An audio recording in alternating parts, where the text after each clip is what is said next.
Once a king called 3 of his most important ministers and gave each one of them a bag. He then told them to go around and fill up the bags with fruits. This would test the sincerity of his ministers. The first minister took the order of the king seriously and worked hard to collect the best fruits he could find and filled up his bag. The second minister took the order of the king lightly and filled up his bag with a mixture of good and rotten fruits. The third minister did the totally opposite of both ministers. He filled up the bag with just dry leaves and dirt. His intention was to fool the king by just giving an impression that he had done his job filling the bag. He didn't have a single fruit in his bag. All 3 ministers came back to the court of the king with their bags. Without inquiring what they had collected, the king ordered that each minister must be sent to a separate jail for 3 months. The food they will be eating is what they had each collected in their bags. The first minister was happy as he had plenty of good quality food to live on. He wasn't worried at all. The second minister was worried as half of his food was rotten and wouldn't last him for the entire duration of his imprisonment. The third minister was terrified as he had no food at all. He was neglectful and lazy in carrying out the command of the king.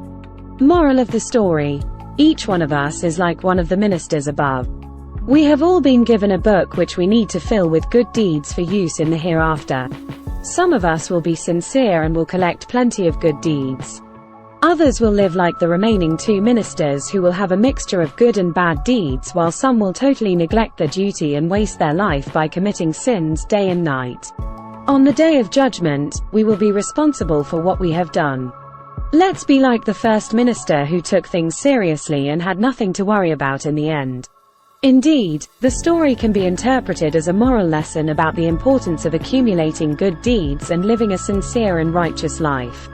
The analogy between the ministers and individuals collecting good deeds is a common theme in many religious and philosophical teachings. Just as the ministers were judged by the content of their bags, individuals may be judged based on the accumulation of their actions and intentions. The story emphasizes the idea that our actions and choices in life have consequences, not only in the present but also in the hereafter. It encourages individuals to live a life filled with positive actions, kindness, and righteousness. By doing so, they can prepare themselves for the future and strive to make precious the most of their time on earth.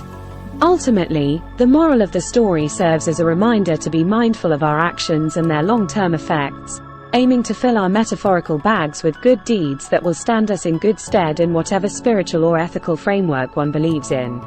Thanks for watching. Hope you liked the story. Like, share and subscribe for more.